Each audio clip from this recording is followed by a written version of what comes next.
This is The Wheel Weaves, a Wheel of Time podcast with no spoilers. Welcome, listeners. I'm your host, Danny, and I'm the first-time reader going through this 15-book series chapter by chapter. As always, there are no spoilers past the chapter we are covering, and that means it's totally safe for first-time readers. I'm joined by my co-host, Brett, who's a longtime fan of the series, and he's acting as my tour guide on this journey. Before we get into things today, we just want to welcome Walter Jacob B., the newest member of the Wheel Weaves Patreon team. We also want to acknowledge Michael Kioski for increasing his pledge on Patreon. So, thank you both so much for your generosity and your support. This episode, we're going to be talking about Chapter 9 of The Great Hunt, Leavetakings. Yeah, and just plural. Put it on record, because Chapter 10 of Eye of the World was Leavetaking, not plural. Yeah. And it was a staff symbol, so... different. Totally different than this chapter. Yeah, this just means going away. In different directions. Getting out of here. Getting out of Dodge. Yeah. Gotta get away. See you later. Yeah. Yeah. So multiple leave-takings. Yes, exactly. Hence the plurality. Right. Okay. And for today's fun fact, I thought that it would be appropriate to finally bust out this fun fact I've been sitting on for a little while. Ooh. And it's about our favorite pirate captain, Bail Dorman. Bail Dorman. The Dark Friend. The possible, I was going to say. Joking. Yeah, I mean, we get his perspective. We'll talk about it, Brett. Okay, so busting into this, there's two parts to this fun fact. The first part is just a little bit of an introduction into like Western philosophy. Cool. So we'll start there. Okay. So there's a thought experiment called the Ship of Theseus. And Theseus was like the Greek hero who fought the Minotaur, if you know anything about Greek mythology. Yeah, totally. Yeah, so the thought experiment is if Theseus has his ship, and let's say that his ship, like his boat, is put into a museum, and then over time starts to rot, like the planks on the ship start to rot, and you, wanting to maintain the quality of the ship, start to change out pieces of his boat, and you replace planks as each one gets moldy. Eventually, let's say that you replace every single plank of Theseus's ship. Okay. Is that ship still the same original ship as it once was? Right. That's kind of like the big question. I think no. It's a different ship. I think it's different.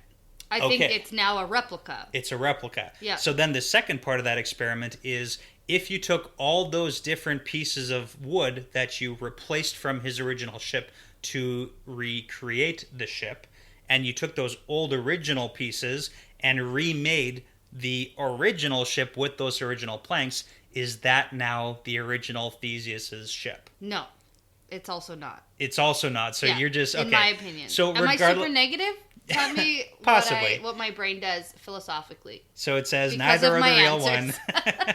They're both new ships, but that's not the point. But I just want to kind of make you think about that thought experiment because it's a very, very... one. It's an old one too. Yep. So the reason I brought this up is because if you remember the name of Bail Dorman's ship... The Spray. The Spray. So I had to do a little bit of a deep dive into Google to figure out if the Spray might be based on any historical ships named the Spray.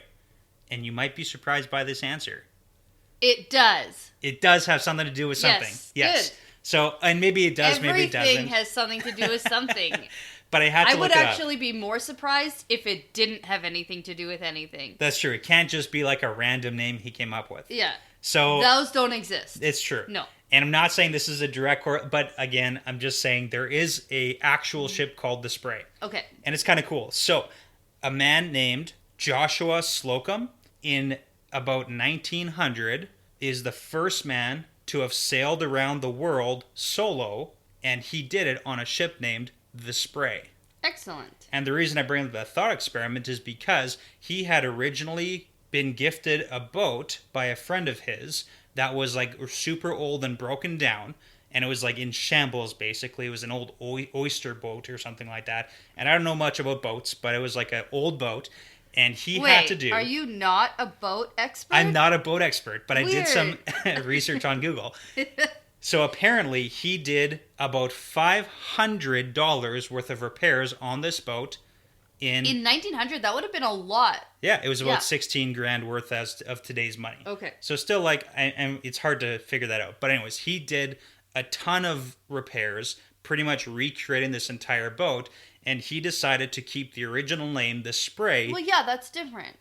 because of the thought experiment of, Yeah. is the boat still the same boat if you replace all of the planks? If it has the same name, sure. He decided to because of the fact that he replaced it, but it still maintains its same name. Sure. So, yeah, so that is the boat that was used by Joshua Slocum to sail around the world for the first time. Very cool. Yeah. Yeah, that's a good one. Okay, so chapter 9, let's get into it. Yeah. Leavetakings. The symbol is the white half of the Aes Sedai symbol. Yeah, the Flame of Tarvalon. Right, Flame of Tarvalon.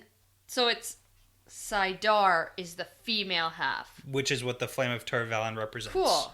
Okay, so we left off with Rand saying goodbye to Egwene after he had just found out that he is the Dragon Reborn. And maybe saying, I love you. Yeah, he did.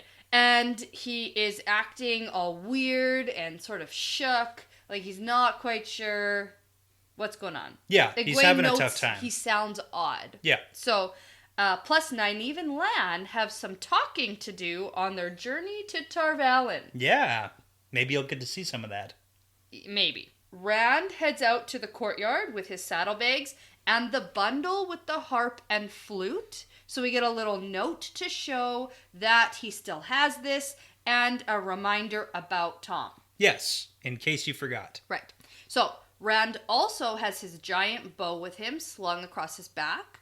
And the courtyard is all a bustle with men getting horses ready everywhere. Yep. And so Rand starts to attach his bags to his horse, and then he sees Loyal. Yeah. And I said out loud, oh yeah, that guy, what's he doing? Yeah, I remember that because you said that while you were reading in bed. I forgot about that guy. You're like, hey, Loyal's still around. Yeah, for like a minute. I forgot about yeah. Loyal. After all of this stuff about the Trolloc attack and the Dragon Reborn and the Matt almost dying. And to be fair, Rand was a huge dick to Loyal. Huge, so like, huge. Yeah. And I forgot that happened for a minute. Yeah. So Loyal stops a little ways away from Rand once he sees him, and his ears twitch uncertainly. Yeah, like cat ears. Yeah, and this is just a reminder that, oh yeah, the last time we saw him, Rand was a huge dick. Yeah, and Yeah. Loyal he's a little bit sensitive. Yes. So. Yeah, apparently not as sensitive as little pansy Matt and Perrin. Yeah, he gets over it faster because Rand apologizes and Yeah. Loyal's good with it, but... Yeah. So Rand is surprised to see Loyal coming with them and says, haven't you had enough of traveling with us? This time you won't know where we're going to end up. And he's like, I didn't know where I was going to end up last time either. Yeah, this is they why he's coming. literally ended up in the ways. Yeah. Right? So... And then the Eye of the World. Right. Against, Forsaken. And seeing the Green Man die. Yeah. They've seen a lot and they've been through a lot. And he's like, no way, man. I'm not passing up the opportunity to travel with Ta'Veren. And, of course, the hunt for the horn. Yeah. It's the biggest deal. And Can't he's miss going to be that. a part of it. Yeah. So Loyal just has that thirst for, experiencing things. he's going on an adventure. He is. Yeah. Yeah. So this is when Matt and Perrin ride up. And right away, Rand apologizes. Right away. And I gotta give props to Rand here. He doesn't skirt around things like he sort of did with Perrin when they first sort of interacted, when Matt was unsure of how he was gonna be. Yeah, kind of like a bad half apology. This is a full-blown... This is, hey, I'm sorry. Yeah. And it's interesting, his first apology is to Matt, not to Perrin. Yeah. I just made a little note. Okay. BFFs. Yeah. That friendship is definitely stronger, I think, in my mind. Yeah. But then he apologizes to Perrin as well, saying that he didn't mean what he said and he was just being stupid. And then they just, don't even acknowledge him. Oh, yeah. They glance at him and ride away. And I'm like, hey, dicks. Yeah, now it's kind of on them that they're being jerks to him. But then Loyal says... Well, that's not really a coat for traveling. So Loyal picked up on the fact that Matt and Perrin saw Rand in this ridiculous red and gold coat. Yeah. Fancier than any feast day clothes they've ever seen. And this is what he's chosen to go, Yeah. traveling in. I mean, we do know that, like, Per and Matt Loyal have been, like, gambling together, so Yeah. they've probably been talking about Rand behind his back Maybe, together, so yeah. this probably is a topic of discussion. I'm sure, but it's nice of Loyal to bring that to Rand's attention. Yeah. And then Rand thinks, oh, obviously I look ridiculous. And, like, they don't like this whole Lord Rand business. But it's not his fault. Yeah, all his clothes are packed up. Yeah. But at this point, when they ride away and Loyal's like, hey, man, that coat's pretty bad. Pretty fancy. Yeah. Yeah. And I think, where's Loyal's apology? And I was mad at Rand when I was reading this, because I was like, immediately, as soon as he sees Matt and Perrin, he's apologizing to them, but he sees Loyal and immediately doesn't feel the need to apologize to Loyal. Yeah. Not yet. That annoyed me. So. Be better. So, anyway, Rand's clothes are all packed up, and when he got back to his room, he basically had no clothes to change into, and he only had a couple of shirts and some pants or something to pack with him. And he thinks, at least I took off my gold armband. Yeah. Right? But then he says that he kept his pin that Lan gave him. It was a gift. It was a gift, after all. And he likes to justify things like that to himself. A little bit. It's like he wanted it. Oh, yeah. Oh, yeah. So then we get Loyal's apology. And he says, sorry, man, I said things that I shouldn't have said. And Loyal smiles and says, he always says things that he shouldn't. Yeah. All the time. The elders tell me I speak an hour before I think. So here's a question. If you had to listen to a conversation between Loyal and Varen, Yeah. who would, like, talk the other person out? Oh, my God. They would have the best time. Yeah. They would have slumber parties. They would stay up all night. Talking and talking and talking and talking. Oh, BFFs. Yeah. Oh, yeah. Yep. Loyal needs to meet Varen for sure. There you go. Yeah. So Lan shows up and basically dismisses Loyal. And Rand is super pissed off about all of Lan's advice and was like, hey, man, that advice sucked. Didn't help me at all. And Lan says, it's good to make 'em think, and you've done your job, basically. But there is one more lesson to learn. It's going to be an important one. Yeah. Sheathing the sword, which sounds a little sexual, I gotta say.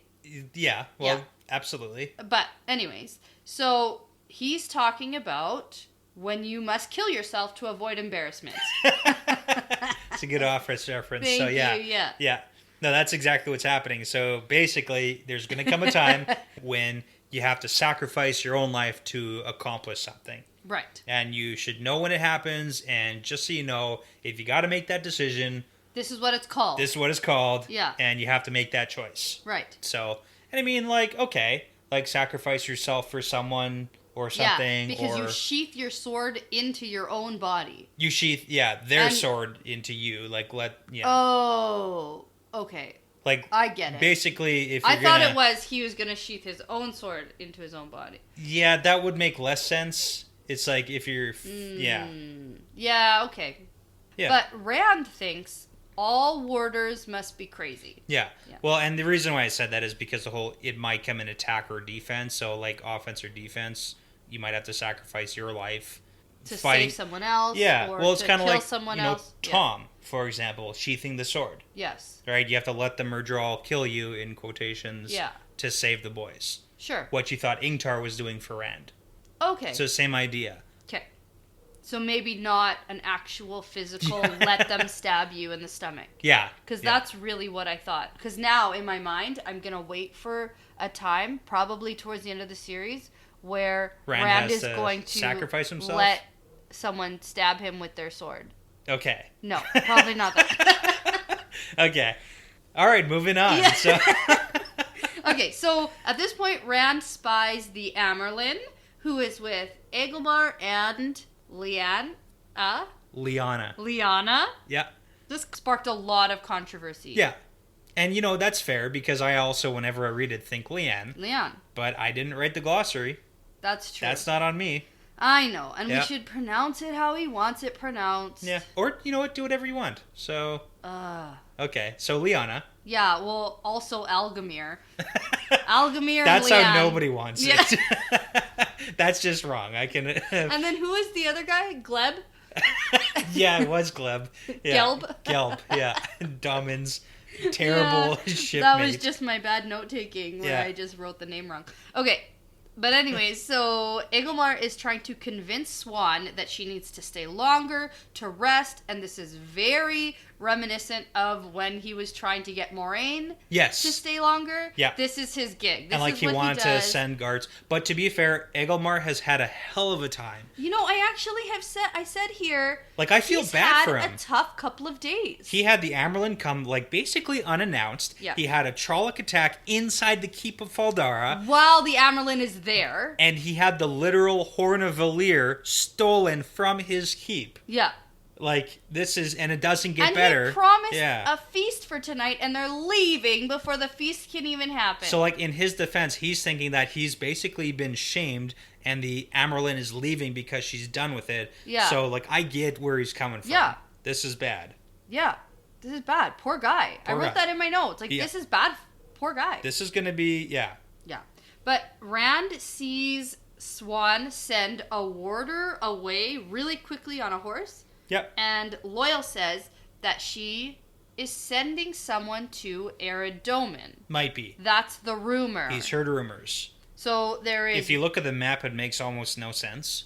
Right. Because they are literally as far away from Eridomen as you can get on the map. They are like top right of the map, Faldara. Yes. Yeah. And Eridomen is like on the left side of the map. Yeah. And it would be faster to do I a wish bunch of people things. could see you right So, now with your arms stretched way out. Yes. It's hilarious. In case you didn't know. Yeah, it's really far away. Yeah. Yeah. So, I don't think that this person she sent away on a horse is going to Eridomen. Yeah, like And that's what Loyal yeah. sort of implied, or is he just like making conversation? He's probably just talking about the stuff he's heard. But Yeah. again, like looking at the map, it doesn't make a lot of logical sense to have one dude on a horse try to ride across the literal map. Right. But he's a warder, so he doesn't need to eat and sleep very much. But what about it? Like, are the horses that much better? Like the horse is Yeah, gonna I guess die. he doesn't have an Aes Sedai to heal the horse for him. Yeah, and even that just like puts it off on the horses. Oh, yeah, that's if true, you remember that's that. true, I That's do, why they yeah. had to walk so slowly for days and days afterwards. Right. So Okay, so there is some sort of trouble on Elmeth Plain. Like, they're just getting word of that now. yeah. And so Rand knows about Tom and Head being over there. Oh yeah. And he shivers thinking about that note left on the wall for him in blood. Oh shoot. Yeah. I hate it when notes are left in blood on walls for me. Yeah. It's the worst. Terrifying. Yeah. So Swan approaches at this point and tells everybody here good luck on your trip. And Ingtar and Loyal and all the men all bow except for Matt, Perrin, and Rand. They are not paying attention. No, but Matt and Perrin are on the complete other side of everyone, which is like they've set themselves up as far away from Rand as possible. Yeah. Which is annoying. They don't want him to sit at their table. No, they don't. This is Mean Girls. They're This is what's being happening. bullies. So, yeah. It's crazy. Yes. Oh, gosh. But I'm surprised that Rand didn't bow. After all of his being Like- taught by Lan about what to do Like and his when training? to do it. Yeah. And all his training. Like, if anyone knows how to bow, it's Rand. Probably. But again, I think it's just like he's in his own head a lot Yeah. right now. So, So, Algamar... nope. Oh my god, Agelmar cannot believe this, and Leanne frowns at them, but Swan seems not to notice. So, Agelmar's all like, oh my god, you're not bowing to What are you the doing? Amaryllis seat? And Leanne frowns disapprovingly. Liana, oh my god, Yeah. these names. Yeah. Ugh, I'll be okay. I'll be okay, I promise. Anyway, moving on. Blah, blah, blah, blah, blah. The Amerlin says, don't let the Dark Friends get the horn. That'll be bad. The fate of the world is in your hands. Blah, blah, blah, blah, blah. Okay, so did you actually read that, though? Yeah, I read it. It doesn't sound like you did, because I feel like there's an important piece of information here about the Horn of Valir. Yeah. So, those who come to answer its call come for whoever blows it. Oh, yeah. That's why it'll be bad if the Dark Friends get it. Yeah, they're bound to the horn, not to the light. So if a dark friend blows the horn, all the heroes who are supposed to come back and fight the dark one are actually fighting for the dark one. Shoot. That's like super bad. Yeah, that's really bad. Yeah. Yeah, that's what I said. Bad. I just want to highlight that seems to be an important note. Okay, that's bad. But something more interesting happens. A little bit. So Rand starts to feel the Watcher's unseen eyes again. Yeah, that itching on his back or whatever it is. So. And so he looks up at the archer walkways that are all crowded with people who are just sort of watching all of this go on, watching the people have their leave-takings. And it's interesting that he feels like he knows where to look. And he thinks, somewhere among those people, there are eyes watching me. Yeah, he thinks that. And again, we got that when he was trying to find a place to hide. He felt the eyes, but he looked around and couldn't see anything. Right, and I thought Watchers equals Shatter Logoth. So does it still mean that? I don't really know. Because originally we thought that because Fane was in the keep. And now Fane's gone. Yeah. Unless Fane escaped, but he's still hiding in Faldara. Yeah, we think Fane's gone. Yeah. So... Yeah, I think he's gone. Okay. He bailed. Okay. Yeah, but another point is this is not capitalized. This Watchers isn't capitalized. That's so true. It's not the name of these shadow eyes. Okay. It's just someone's watching. But what I find interesting is he notes that the gaze clings to him like dirty oil. Okay. And do you know the last time something that was described as a dirty oil? Well, tell me. Perhaps sitting on water? Yeah. Like an oily taint? On Sidene? Yes. Okay. Uh-huh. So what are you getting at? Well, we know that he's touched the power now. Okay. And I have speculated that maybe he won't be tainted because of the whole untainty using the power from the Eye of the World, yeah. Right?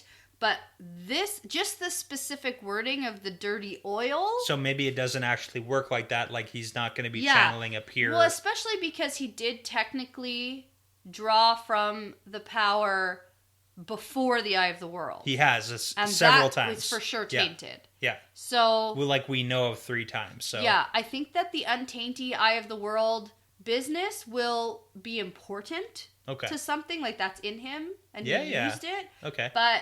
This just triggered my memory. Okay. Yeah. I was just thinking, because we've had 4 channeling events with him. Yeah. 4? Yeah. 3. We had Bella. Oh, yeah. We had Damon's ship with the boom swinging and... That's the reaction. That wasn't the channeling event. No, that was the channeling event. Nope, that was the reaction.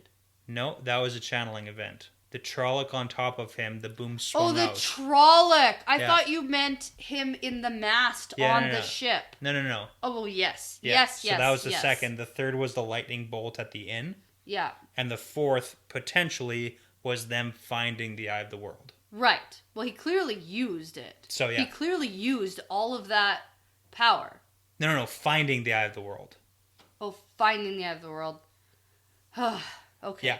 Sure. Those are like the 4 potential events that we've seen Rand channeling. I think he was channeling when he was fighting Beelzemon. Okay. We are not on the same page here. Yeah. The 4 channeling events where he channeled with the one power that's tainted. Oh, that is tainty. And then fighting Beelzemon, he used the Eye of the World, which is the pure source. Okay. Yes. So yes. Just adding to the yes, he might be tainted somehow. Okay.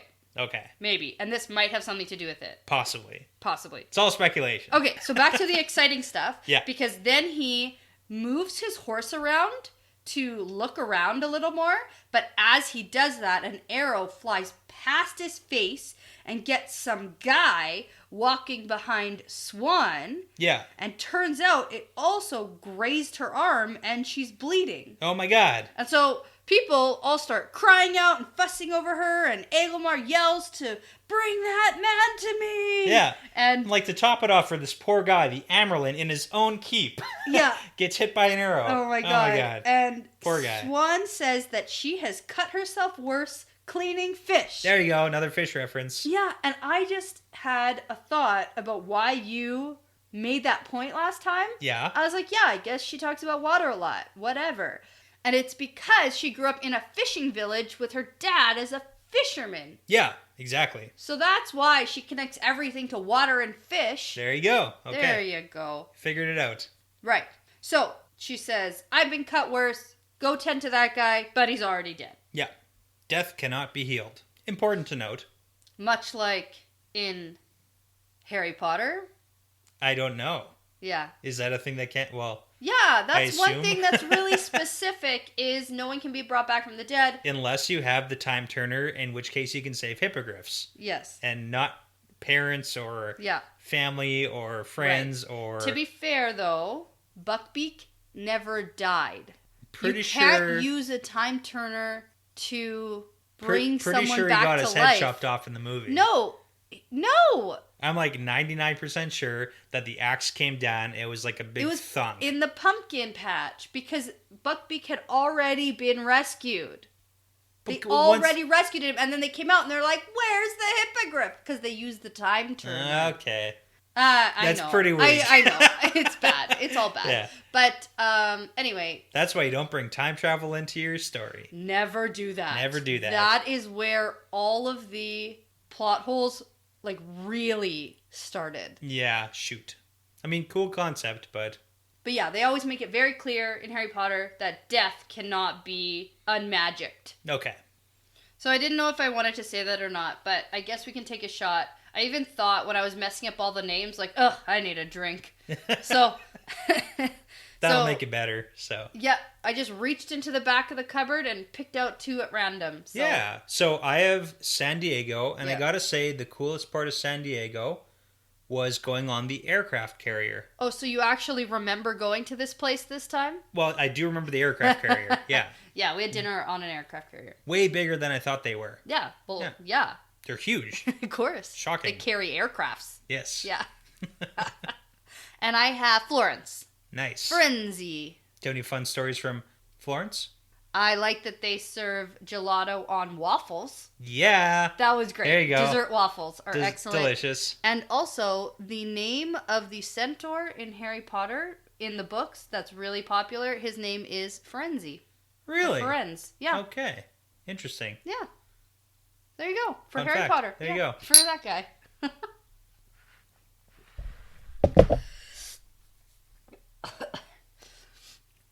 Ooh, she burns. Okay, so Swan says that this guy certainly has poor aim if it was aimed at me. Ooh. And then she looks up to Rand for a split second. Rand. Wasn't aimed at the Amberlin. Yeah, so they are suspecting White Cloaks or Dark Friends. Yep. I mean, makes sense. And but more likely... Dark Friends. Dark Friends, yeah. Yeah. I have in my notes that you were going to ask me what I think and who I think it is. If it's White Cloaks or Dark Friends? Or, who I suspect just shot an arrow at Rand's face. Do you have any idea? Do you have any guess? I actually don't. Yeah, unless it's Fane, who didn't leave. Who, shot a... Okay. Doesn't seem his style, though. No, it really does not. We've never before ever heard of him doing anything like that. No. We get later that those guards went missing, but they couldn't find them, but... Yeah. That doesn't make much sense either. It doesn't make any sense. Yeah. Okay. So put a pin in it. Yeah. Yeah, and the reason why I didn't think that you would think it's White Cloaks, because it's clearly not aimed at... if it was aimed at Swan, then White Cloaks makes sense. Yeah. But for what we're looking at here, it was aimed at Rand. No, it was clearly aimed at Rand, and if Rand didn't move at that last second... Yeah. Then it would have hit him, in the back of the head, probably. Probably. Or, in the back, or, But something. hey, the wheel weaves. It sure does. So, Egilmar insists on her not leaving now. It's too dangerous, but she doesn't want to delay Ingtar from leaving even for a moment. And then she says some big thing. She smiles about how even Ilian would think this great hunt is amazingly and great. Yeah. And off they go. She sends them off. Yeah, get out of here. Just like that. And you had a good point. The longer they wait to leave, the further away they're going to get. Yes. So, get going. Yeah. So off they go. The Great Hunt. And they use the book title. Yay, did it. Okay. Here they go. Yeah. Okay. That was a lot earlier than the last book title. The Eye of the World, which is at the end of the book. Yeah. Yeah. But the first time we hear it isn't until, the middle of the book. Yeah. And it's super vague and random, and it's in some dream that doesn't make sense. That's true. So this makes sense, and it's used, and we know what's going on. There we go. Okay. I like it. So, no time to think about who just tried to shoot Rand, clipped the ambulance seat, and killed a guy. Yeah. No time for that now. Poor guy. Doesn't even get a name. Yep. Ugh. Dead. Dead guy. Mm-hmm. Unfortunately, walking across the courtyard in the worst possible timing. Yeah. Award goes to that guy. You know what? Yeah. Whoever gets that role in the TV show. Oh. Yeah. Yeah. It's a good one. I could do that role. I have been slain. Yeah. Oh my gosh. Okay, so we're just not going to talk about that. We're not going to think about it. We're moving on. Yeah. So Rand rides to catch up with Matt and Perrin and Ingtar, but then Matt and Perrin fall back as soon as Rand gets there. Yeah, they're just being... And I just think this is so terrible. So here's a question. This is so immature. How long do you think this is going to go on for? Oh my god. Rand's going to have like a channeling event, being so pissed off. He thinks, how am I supposed to apologize when they won't even let me talk to them? Lightning bolts. Yeah. Which is going to be even worse, probably. Oh, yeah, probably. Considering they don't know. They don't know because they've never channel. talked about it, so... Right. Shoot. Oh, it's all bad. And they're just being so immature. Yeah. Yeah. This is like the first time... Is bullying. Well, it's probably the first time in their lives that they've had this big of an issue between the three of them. Yeah. So, we find out from Ingtar here that the guards who were on duty at the dungeons yesterday... So when Rand and Egwene went there the first time, they are gone. They searched everywhere to see who is gone from Faldara, and these two guys are gone. So I wanted to ask you about this. So we have Nadeo and Changu, who are both on guard the second watch. They both are missing. Yes. Do you think, because we get some speculation, because they both fought at the Gap, and they actually both saved Agelmar when his horse was brought down, and there were Trollocs all around Agelmar, they saved him. Yeah. Do you think that Nadeo and Changu are actual dark friends? No. And or were they just unfortunately maybe eaten or taken prisoner? Okay. Or Okay, so neither of those options. Somewhere in between. Okay. Because I don't think that they're full-blown dark friends, but Egwene noted that they were different than the first time she went. Yeah, all the guards were getting progressively worse. So they were not making jokes. They weren't laughing. They were pretty miserable yesterday when they went there. Okay. And I thought, and I still kind of think that has to do with the whole Mordeth, Shatter Logoth. Yeah. Being suspicious and miserable. Well, that makes sense. And so I don't know if Fane/Mordeth was able to use them somehow, control them in somehow, the escape, or in something. And so I think they're caught up in the evil. Gotcha. But I don't think they're doing it on purpose. So they're not inherently bad people. Yeah, they're just but I also don't think that they got eaten. Okay. I think that they did have something to do with it, but I don't think it's their fault. And the reason I said that is because we saw a bunch of body parts strewn around. So who knows what Trollocs would do with bodies? But yeah, no, I think it's very specific that it's them, and it was specifically noted by Egwene that their personalities had changed, even from the first time she had gone to see them. And it doesn't sound like Ingtar's convinced that they're dark friends, because he's like, well, they saved Lord Agelmar at the Gap. He is shaken. Yeah, well, if they were actually dark friends, why would they save the Lord of Faldara? Right. Doesn't make any sense. Right. So. Okay. So, at this point, they've left Faldara, they're riding away, and a man rides up and falls in line with them. Yeah. And this is Hurin. Yeah, Hurin the Sniffer. Which is the worst name. Oh, it's the best. For anything. I love this. The Sniffer? Yes. Oh, it's so bad. Yeah, well, he's it's not awful. a fan of it either. I get that he smells things, but are you kidding? The Sniffer? Is it better than the Smeller? Actually, no. I would like the Smeller. Yes, that's pretty bad. They're both bad. They're equally bad. It's on the same level. Okay. That's how bad it is. So he starts to explain what he does, and it's his funny little ability to smell bad things. Violence. So this is a really cool thing, because this adds a whole new level of abilities to the Wheel of Time series. It certainly does. Yes. It's not of the power. Yeah. It's kind of reminiscent of the whole wolf power. Which I wanted to talk about because I know that Perrin, his eyes changed. Yeah. And I know that he can, like, read wolves' minds. He can. But the whole being able to smell things? Yeah. Maybe that's a separate ability from his wolf thing. Maybe he has a wolf thing and he's a sniffer. So here's the only reason why I would say no to that right now without like going too deep into it. Because Hurin is very specific about how he smells violence. Yeah. He can smell people hurting each other, wars, battlefields, people breaking someone's arm, murderers. Yep. So he can smell specifically violence. And for Perrin, we've only ever heard him talk about smells in a regular sense. Uh-huh. But here's my counterpoint to that. Sure. Because Hurin says it started slow. It started off with him just catching bad smells when no one else could smell it. Okay. And that's where Perrin is. Gotcha. Perrin is every once in a while noting how things smell bad. So do you think that Perrin possibly has the wolf ability and also this sniffer ability? That's my conclusion at this point. Okay. Not unrealistic. Because that sounds exactly like Perrin right now. That's the parallel. So just to make sure I'm on the same page with you, do you think that Hurin has any wolf abilities? No. Okay, so different. Yeah. So it's like Perrin has 2 abilities, Hurin has 1.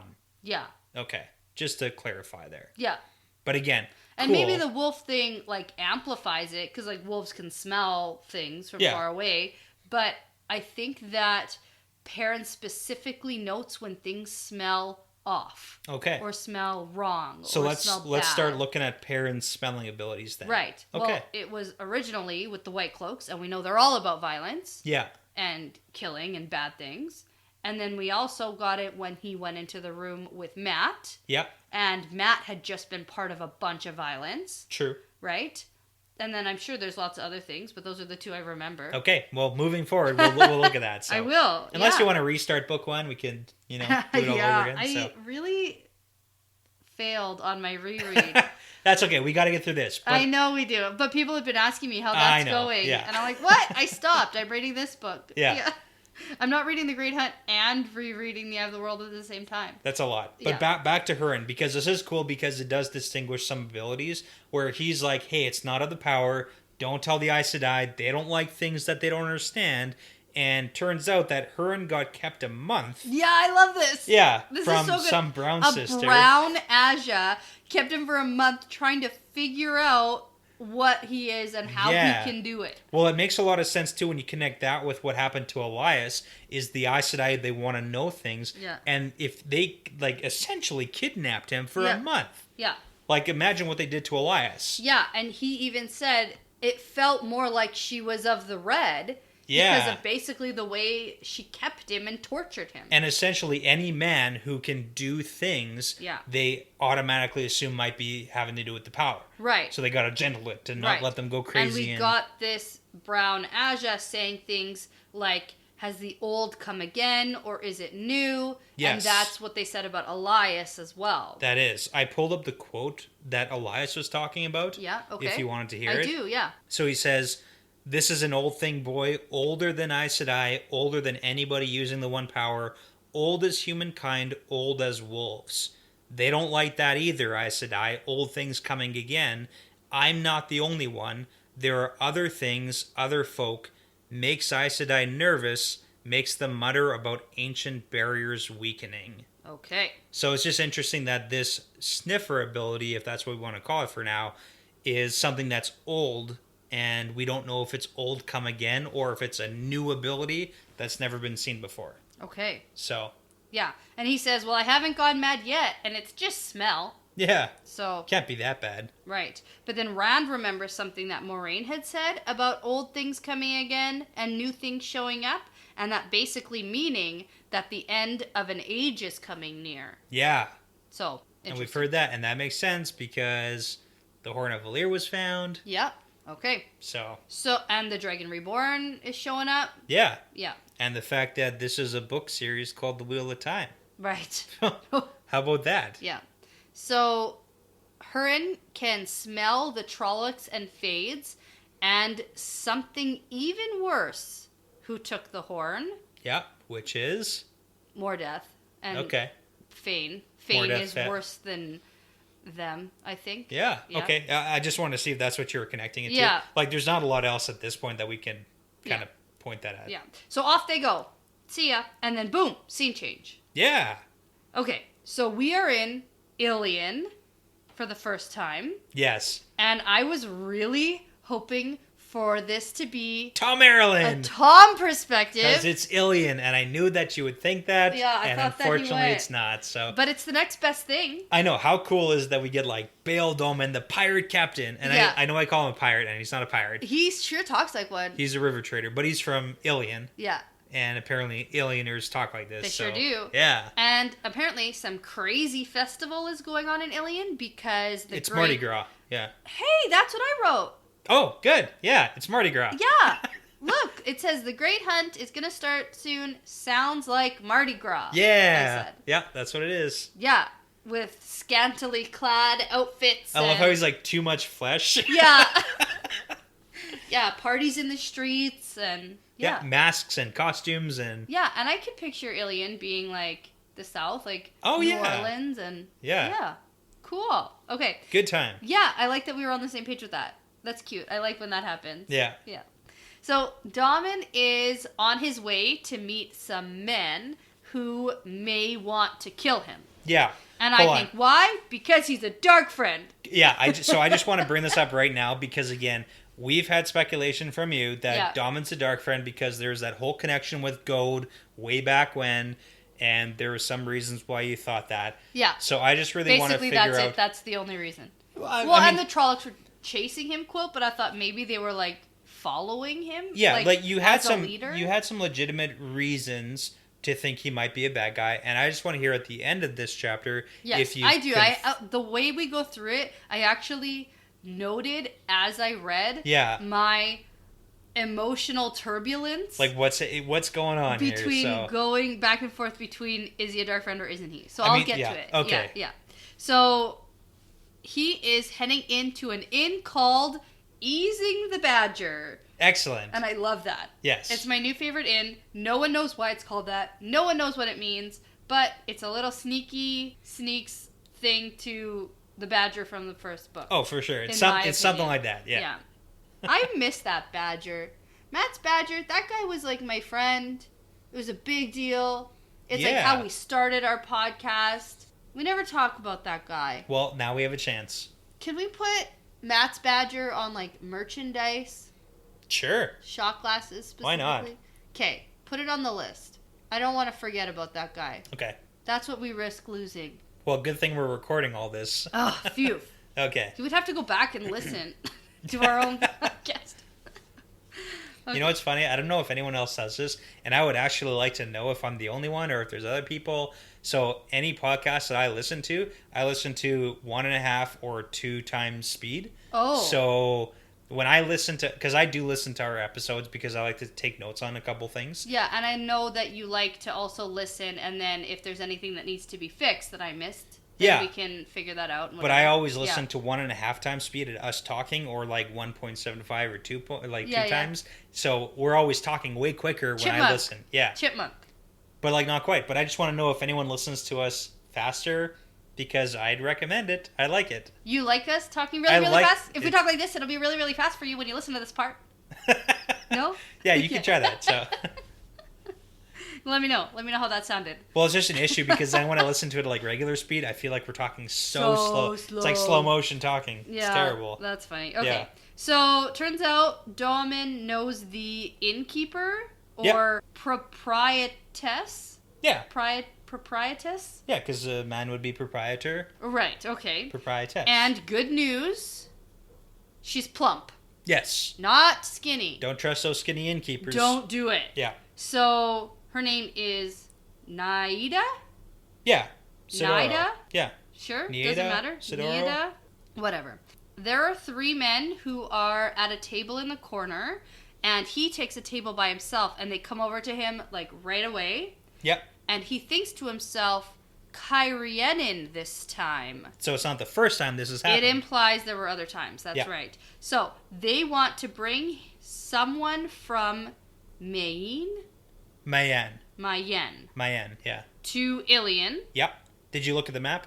I did go to the map. Okay. Because he argues about the spray being a river craft and not meant for the sea. Which is not true. So no, it's not. Completely, but... It is not true. It is not... It is not cool. Yeah. Kanye, South Park Kanye, yeah. So, I went to the map. And I saw that it's just a little bit eastways. Yeah, so Mayen is like a little offshoot, and it's like a little city-state. Kind of by like Tyr. Yes, which has basically been incorporated into Tyr, but they are still a separate... Fighting over borders a lot, it sounds like. Yeah. But they're not big enough to actually fight Tyr. Right, so... okay. So they somehow know about him wanting to give up his river trade, even though he's never told anybody that. Yeah, so it's like, how do they know? And they're not the first ones who knew that. Yes. So he's like... How do they know? Does he have like a snitch in his crew or what's going on? Maybe, but he also says he's never said it aloud. Yeah. So maybe they're just guessing Could be. Rattling him. Yeah. So they're going to offer him 1,000 gold marks. Yeah, which is apparently an outrageous amount of money. Right.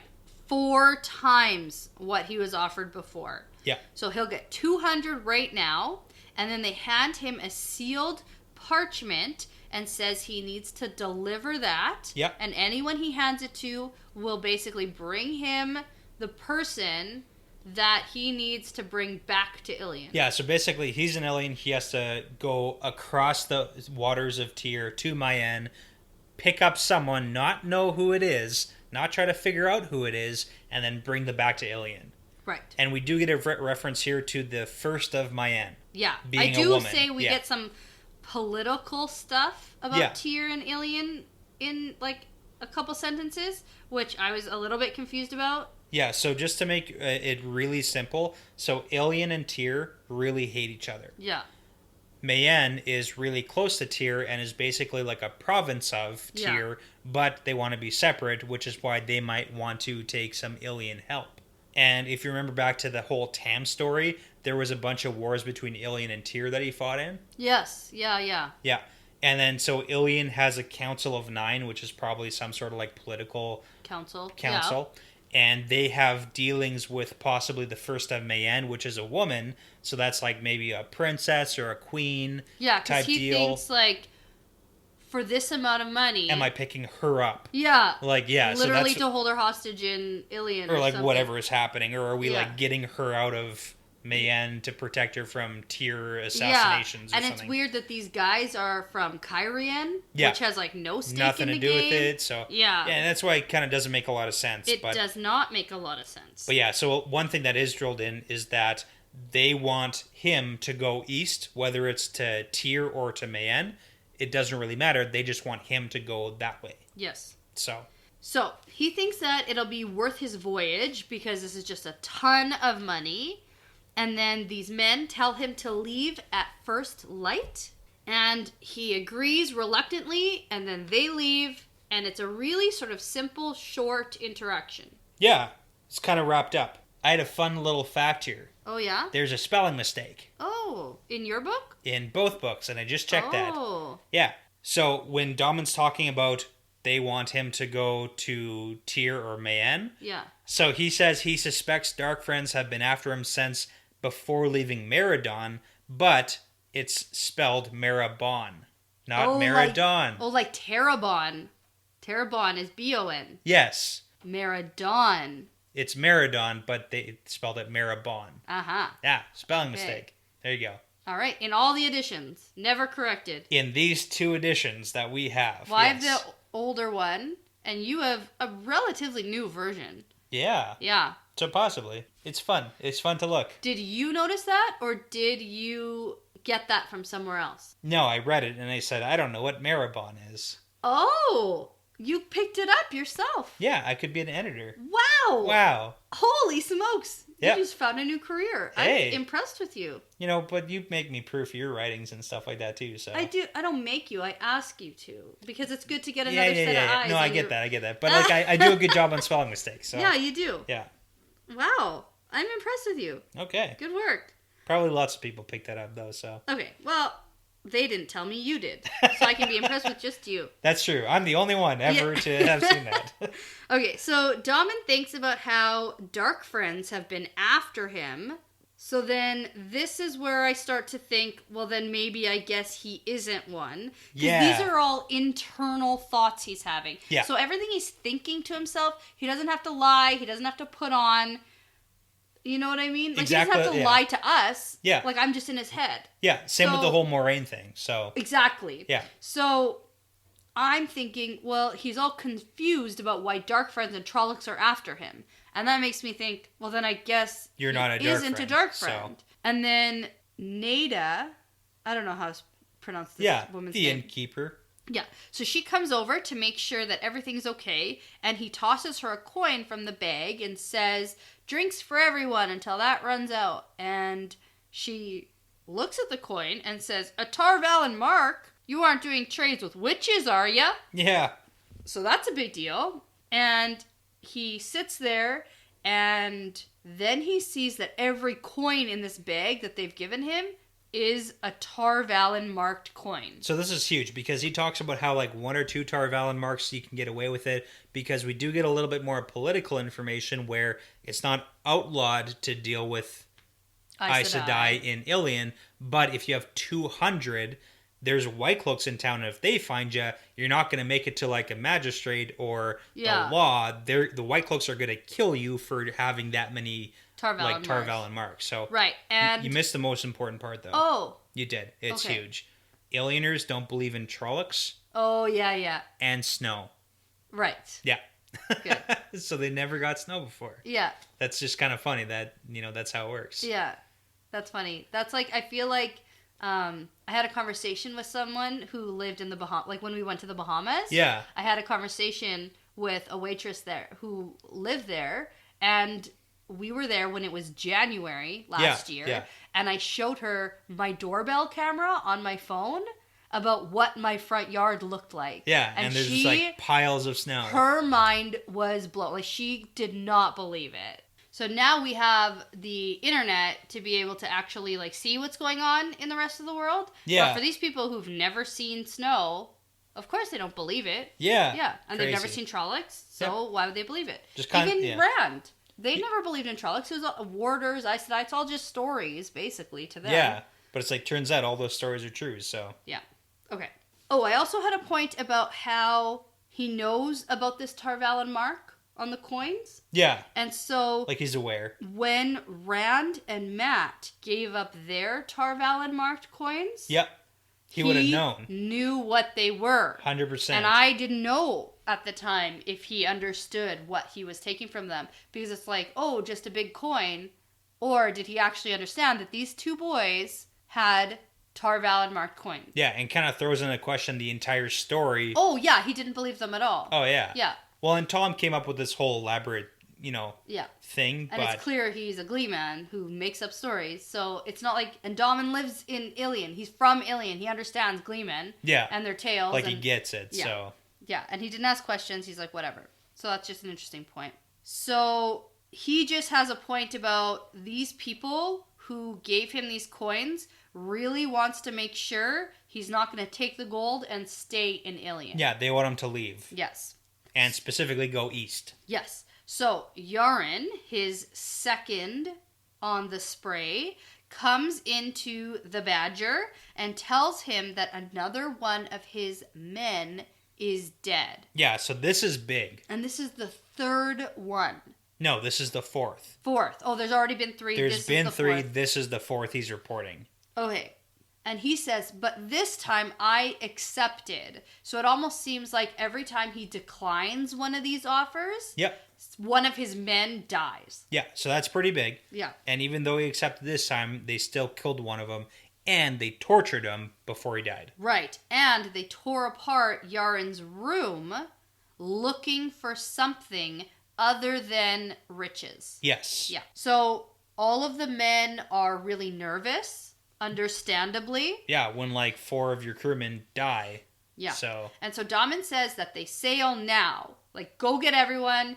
Anyone who can man the ship, we leave as soon as we have enough. Yeah. So they all get to the boat.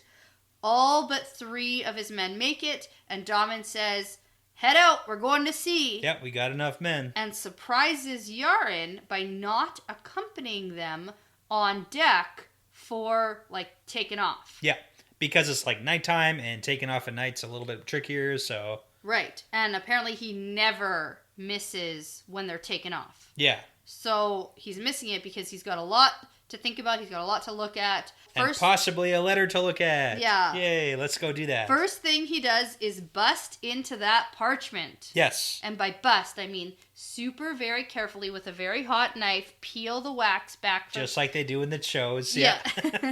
So this letter starts off by saying, the bearer of this is a dark friend wanted for murder and more in Kyrian. Yes. And I think, haha, I knew it. Gotcha. I knew he was a dark friend. But then I very quickly realized that this was clearly a trap. Yes. Yeah. So it doesn't seem like Damon's actually a dark friend. No, he's not. This is a big ploy. Yeah, he's not. He's not a dark friend. And it also says that whoever sees this note basically sees and immediately murder Yes. this guy, and then you can have all his possessions. Yeah, and we're going to send a representative to get the stuff that we want back, but you kill him, you get to keep the rest of his stuff, and we're done. Yeah. And the biggest part probably is who it's signed by. Right, the king or something, something. The king of Kyrian. Oh, right. And so he thinks That's maybe huge. it's a forgery. Yes, so he like compares it and everything like that. So whether or not it is actually signed by the king of Kyrian, he says it doesn't really matter because if he shows up in Tyr or Mayen with it, like he's gonna be killed because Ilian and Terrans don't have a very good relationship. So. Yes. Okay. This note says stuff about the possessions, and he thinks, oh, no, you're not getting my possessions. Yeah. Because we know that Daman is a collector of things. And before we get into the collection of old things, I just have one really funny little note here. Yep. Because Daman totally slights the king of Kyrian. Because he says, defender of the dragon wall, my aged grandmother. Yeah, he also says earlier in the chapter, the great horn, my aged grandmother. Yeah, he likes to say that. That's his favorite slight. Yes, so he says, fine right the man do have to call himself that any longer. And that's funny because the king of Kyrian, if you think about it, when the Aiel came over the dragon wall and destroyed Kyrian, like burned it to the ground, Kyrianans don't have the right to call themselves defenders of the dragon wall anymore because they didn't defend the dragon wall at all. They got like ripped to pieces. Yeah. So that's kind of like he's just sliding the Kyrianans too because of their history. Ah, okay. Yeah. There you go. There you go. Okay, so he's got some old stuff. Let's talk about that. And he's got some new finds. Yeah. So, from Maribon. Maribon. See, like, I have no idea. It's Meridon. Oh, yeah, I know, but... Okay, so Hilarious. the first thing that he found is a light stick from the Age of Legends. Yep. Which is pretty cool, but I don't think has much significance right now. Nope, he almost lit his his boat on fire once because it shattered. Yeah, and he found another one now. Found another one. It's good to have another one that might light his boat on fire. Yeah, but it's really cool. Yep. So he likes it. He also has an old skull of a cat with fangs. Yeah, okay, so it's a tiger. Saber-toothed tiger. Saber-toothed tiger. Yeah, so it's like the head of a cat that's the size of a lion but has fangs. So it's like a saber-toothed tiger skull. Yeah. So it's kind of cool. Yeah, that's cool. And it's like turned to stone. It's so old. Yeah, it's a fossil. Yeah. Cool. But it's like, that's huge. For him, like, when he said he's going into his, like, cubby hole. It's a big cubby hole. It's huge. A lion skull? Like a tiger skull? You have to assume, with all the rest of his junk? It's like a wall. It's like a whole wall-sized cubby hole. That's what it is, though, because but it's really funny, but that just speaks to who Daman is. He collects stuff, and he's like cubby hole, but it's a big... And it's not like he collects it to display. No. Like, I know people who buy fossils and stuff to put on their walls and their tables, and... Do you remember the conversation that Daman had with Rand right at the very beginning when they got on the boat? Probably. No. Probably not, but he was talking to them, and he said, like, once you get out in the world and you see all the things there are to see, you're never going to want to go back to your own village. Oh, right. the last thing that he's acquired is a pretty Not the last thing. big You missed effing one. deal. You missed one. No, what? Yes, you did. There's 4 things. Oh. A light stick. Yeah. The skull of a tiger. Yeah. There is also a small, dark ivory carving of a man holding a sword. Oh, yeah. I do remember that. Okay. Yeah, and the fellow... I didn't write it down. Weird. Okay. Yeah, the fellow selling it claims that if you held it long enough, it would get warm to the touch. It's an angriel. For who? Men? Because the man selling it said if you hold it long enough, it'll be warm to the touch. Yeah. But Damen never felt that. Oh, for male channelers. So, what does that tell you about the man who sold it to him? Channeler. Or at least has the ability to. Weird. Okay. So it makes sense that, like, Yeah, we know yeah. Angriel, there's ones for women because Maureen has one. Yeah. But this man I thought was selling... this was maybe a male one. It is a male. Or, I mean, a female one also. But Maureen's is a woman, isn't it? Okay. But this one's a man holding a sword, Yeah, and the man selling it, it was feeling warm when he holds it. Probably because that guy has, like, the ability to Yeah. channel. Maybe. Yeah. Okay. So it's kind of like a nice little hint. But Damen doesn't feel anything, Right. which implies that he doesn't have that ability. Okay. So. Cool. Okay, and now, arguably, the most important, craziest thing I've ever heard. Yep. Here we go. Okay, so okay. he Do you want has... a drum roll? Do you want a drum roll? Yeah, no, it's okay. So the thick disc is half black and half white, the symbol of the Aes Sedai, and in case you didn't get it, he even tells us that it's the Heartstone. Yes. Say the word it is. Quendiar or something? Quendiar. Yes. Yeah. So, he knows it's special, but holy shit. He is literally holding a seal of the Dark One's prison. He's holding a seal of the Dark One's prison. Yeah. And connect all the dots. That's why when he left Meridon, he thought that there were Dark Friends and Trollocs chasing him. He was right. Yes. And they were chasing him because... They want that seal. They want to break it. And he doesn't know he has it, but he bought it. And he has a seal for the Dark One's prison. So he's had Dark Friends on his tail from Meridon way up north, all the way down to Ilion. And now they're trying to get him to get to Ilion. And that also makes sense why there was like people trying to board his ship. Right? At nighttime, like he said, that's why people turned Yaren's room, because they're searching for the seal that he has in his secret cubbyhole. And probably why people were dying. Yeah. Probably not because he was refusing tasks, and that's probably why he's being sent somewhere where he's going to get hung, and they're like, we'll send a rep. Yeah. What we want, and you can have everything else, and all they want is this. The seal. So those people are most likely Dark Friends. Yes. Yeah. Huge. That's big. So it also kind of like... It's a big puzzle that we just pieced together. It's so interesting. And also kind of means that Domin's... This is a good chapter. Yeah, Domin's not a Dark Friend then, most likely. Yes. So. No, I would say no after this. But I do think that he deals with shady characters. And I think that that's his fault. Yeah, well, he likes to make money and... You know. I thought maybe he'd be aware. But I think he's just blissfully or unblissfully unaware of that. Yeah. So... Yaren comes in at this point to say that they've made it out of there, and Damen tells them to go west. We're not going east, we're going west. Far west, though. Like all the way to the Arth Ocean, because there's plenty of trade over there. Yeah, so it's kind of funny, because originally Yaren asked, like, are we going to Abu Dar, which is still on the south side of the coast, but just further west than Ilion. Yeah. But then he's like, even further west, and then Yaren's like, Tremalking? Because, like, the sea folk are around there, but they don't like to trade. And that's that little island off the coast. But he says, no, we're going all the way up. Yeah, we're going west and then north. Yes. So Yaren is like, no, there's not trade over there. There's a war there. Yeah. And Damen goes, there's always squabble over Almith Plain. Yeah. There'll be plenty of trading over there. Yeah. So then he tucks his precious things away. And then, feeling safe for the first time in months, he heads up to the deck to see the Spray put her bow west in the night sky. Yeah. And is Damen going to be safe in Eridamen and Terabon and all those different places? Oh, you mean where all the Dark Friends are? And all the speculation of war and strangers and all this stuff. Oh my gosh, it's going to be crazy, especially considering I have a feeling... because of that note to Rand about I'll meet you on Tom and Head. And I think that that's probably the directions that the Dark Friends with the horn are probably going to go in. It makes sense if Fane's saying, I'm going to meet you over there. So, like, is Fane going to stick with the horn, though? That's the question. Right. I don't know if Fane has much of a choice about where he goes and why. Okay. I don't think he's of his free will quite yet. Because he certainly wasn't before he got to Faldar. He was, like, on a Trolloc leash. Oh, yeah. And he still has that whole, like, Baalism on making him hunt the boys. Yeah, and I don't think he's free of that. Okay, but now he also has the more death thing. Yes, he does have that.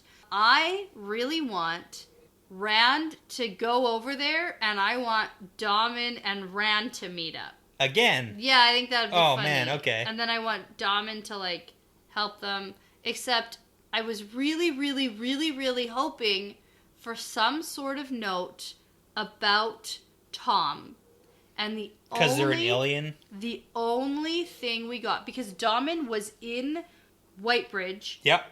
When all of that went down. And he said, hey man, let's go down to Ilion. Come with me. Yeah. And then there was something about the Glee Man hopping on a boat. Someone said something like that. Sure. And Daman says in this chapter, there was talk that they burned Whitebridge to the ground just after I left. Okay. So but you don't think that Tom got on the boat with... Not with Daman. Okay. Because that's the other question is like, Daman, there's a big crew. Because I think Daman would have said something, because he recounted a bunch of stuff that he went through. He did. And I think at some point he would have thought to us that something damn about... Gleeman or something like that. Yeah. Yeah, I don't think he would have... Or he would have been like, oh, I wish I had that Gleeman to keep my crew company. Or maybe like Yarn would have been like, oh, the Gleeman can't find him, so he's not going to be on the boat. Right. I thought there would have been some mention of something, but there was nothing. We're not going to get that revealed just yet. It's coming, but it's not yet. Okay. Do you think that Tom's an Ilion then, or? No, I don't know. Okay. I think he did escape, and I think he did get on a boat. Just not going to Ilion. Yeah. Okay. Or maybe he did go to Ilion, but just a different boat. I guess you'll have to read and find out. Oh, good. Shoot, okay. Yay, reading. Yay, reading. I'm excited. Because the hunt begins. The hunt does begin. Hooray. Yeah, chapter excited. 10. Okay. And that was a lot on this one chapter. There's a lot to talk about. I'm glad we split these two up. And is it true I get to read 2 chapters this time? It is true. We're going to do a double chapter, so... Good. Yeah. Okay. It's a lot, though. It'll be a lot. And we'll have to tone it down. Like, we went on a lot of... Maybe. Okay. Wild prediction tangents in this episode. Yeah. We'll talk about it. Yeah. But yeah, 2 chapters. Okay. Cool. I'm excited. But I can say that this is part of the pattern now. Yeah, part of the pattern.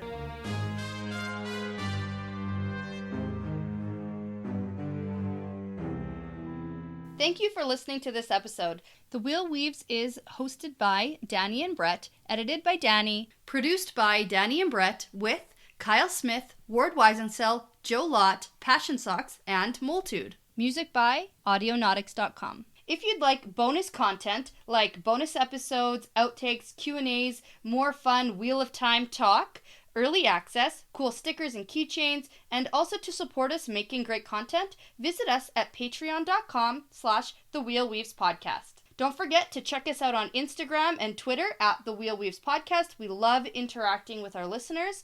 Plus, don't forget to rate, subscribe, and tell a friend about us because referrals really are the best compliment. We'd really love for you to come over and join our Discord channel for some spoiler or spoiler-free discussions. You can find the links at our Twitter page as well as on our Patreon page. Thanks again for tuning in because this really is part of the pattern now.